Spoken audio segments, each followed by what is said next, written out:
મહત્વના સમાચાર સામે આવી રહ્યા છે। બનાસકાંઠાથી કાંકરેજના સિહોરી ખાતે બ્રાહ્મણ વાસમાં નીકળી ચંદનકો નીકળતા વાસમાં ફેલાયો અફરાતફરીનો માહોલ। તાત્કાલિક ધોરણે ઝેરી જંતુ જાનવર પકડતા વ્યક્તિનો કરાવ સંપર્ક।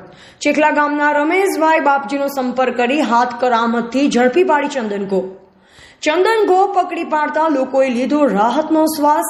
ચંદનકો જે જગ્યાએ રહેતી હોય ત્યાં વીજળી પડવાની લોકવાયકા। બોલો બાબજી। આજે એક સરીસૃપ પ્રજાતિનું જનાવર છે બરાબર, અને ઇંગ્લિશમાં મોનિટર લિઝાર્ડ કહેવાય। એમ કે આ જે પાટલા ઘોનો બચ્ચો જ છે ચંદન ઘોનું, આપણે જે અહીંયા દેશી ભાષામાં ચંદન ઘો કહેતા હોય, ઝેરી હોય છે અને કરડે તો મરી જાય, એ બધી તદ્દન ખોટી વાત છે। આમાં બિલકુલ ટીમ્પુ પણ ઝેર નથી આવતું કે આવા બોલ પશુને તેથી મારવા નહીં અને બચાવવા। આમાં કોઈ ઝેર નથી આવતું, ડરવાની કોઈ જરૂર નથી। ડૉક્ટર પાસે પણ જવાની જરૂર નથી।